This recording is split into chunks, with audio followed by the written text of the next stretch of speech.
Ele não se aproximava porque naquela casa ele não podia ferir os primogênitos. Mas neste mesmo capítulo, versículos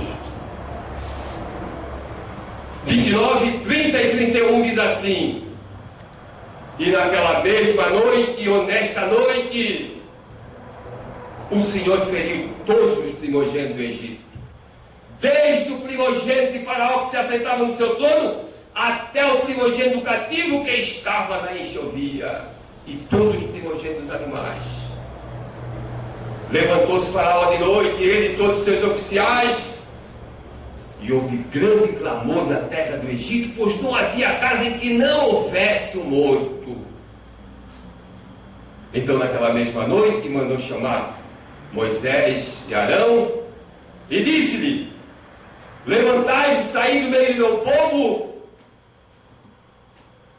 e ide e servi ao Senhor, como tendes dito. Agora sim, depois da 10ª praga, então o povo tem autorização, entre aspas, para deixar o Egito e ir para a terra que Deus havia lhes prometido.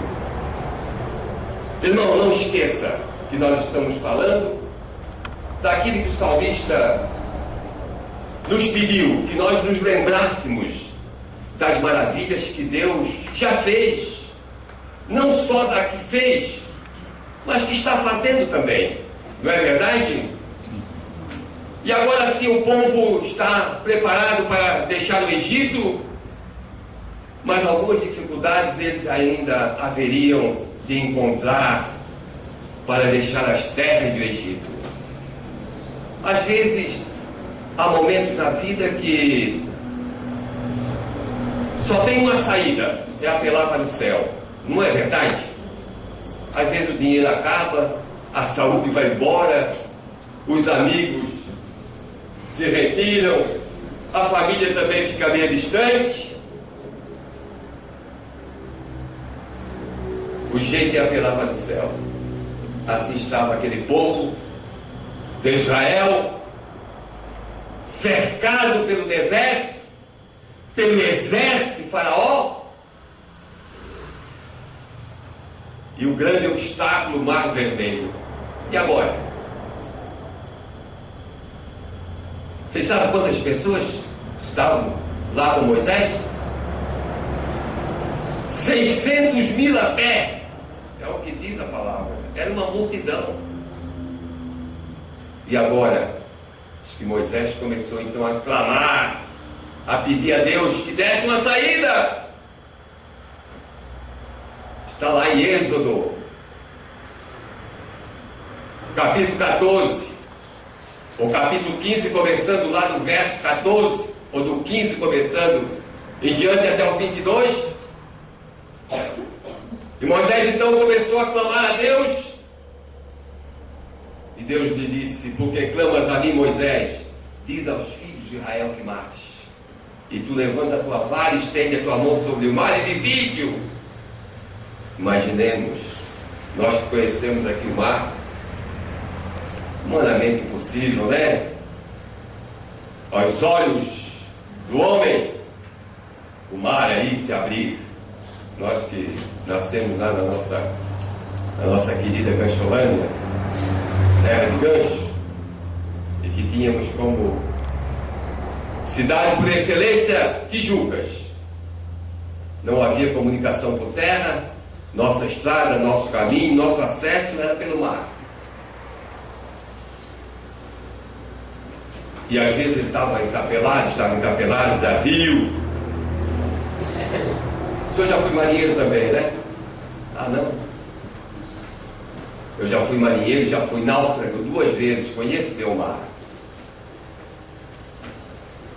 E às vezes, fosse qual fosse a nossa necessidade, lá não podíamos chegar. Às vezes víamos senhoras doentes, embarcavam numa lancha e iam para ser socorrida em Tijucas e voltavam porque não podíamos entrar, a barra estava, o mar estava encapelado.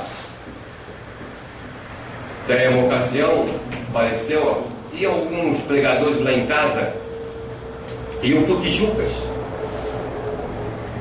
E um dia apareceu lá em casa todo molhado. O mar estava encapelado, ele molhou a roupa toda. Ele era gordinho. E naquele tempo não se pregava sem gravatinha e paletó no pulso. Eu ainda sou daquele tempo, sempre isso. E o jeito foi botar um terninho do papai nele.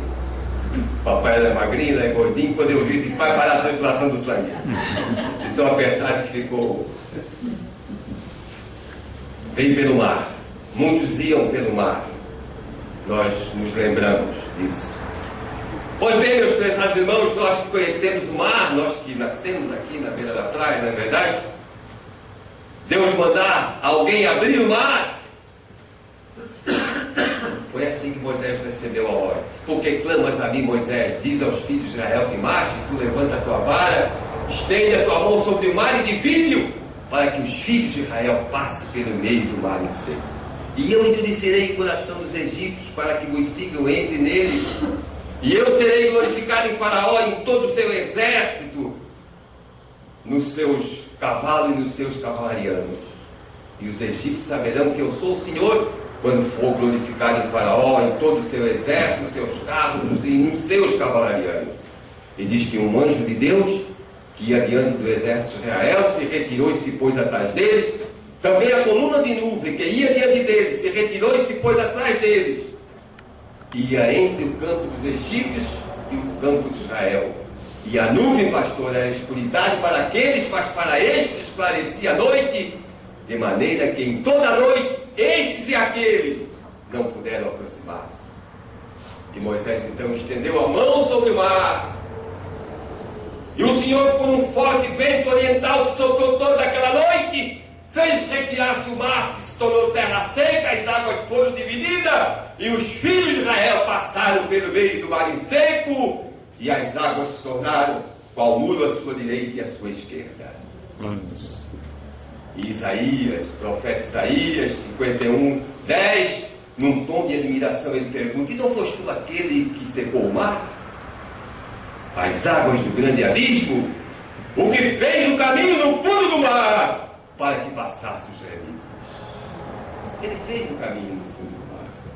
Também Isaías 43:16, ele disse: eu sou o Senhor, o que outrora preparou um caminho no mar, e nas ondas impetuosas uma vereda.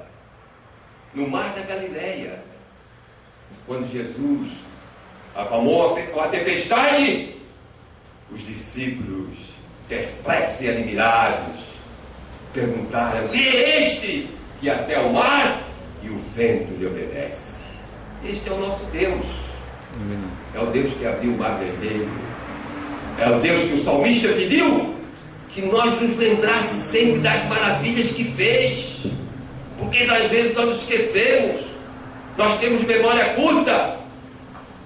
Daquilo que recebemos, pouco falamos. Agora, daquilo que não recebemos, então batemos sempre na tecla. Porque isso, porque aquilo, porque aquilo outro. Lembrai-vos das maravilhas que fez, dos seus prodígios e do juízo dos seus lábios. Daniel 6:27 diz que ele livra, ele salva, ele faz sinais e maravilhas no céu, na terra. Foi ele que livrou Daniel do poder dos leões. Meus prezados irmãos, Deus não fez só no passado, Deus está fazendo agora.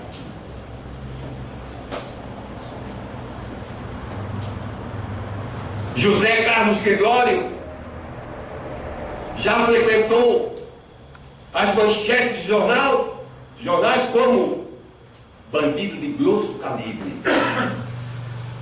Era chefe do Comando Vermelho, organização criminosa que comanda o tráfico de drogas lá nos morros e nas cadeias do Rio de Janeiro. Como o bandido era tão audacioso, que um dia pegou um helicóptero e desceu no presídio de Ilha Grande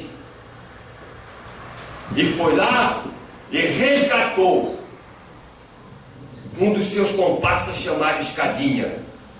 Imaginemos, humilhando toda a polícia do Rio de Janeiro. Pois bem,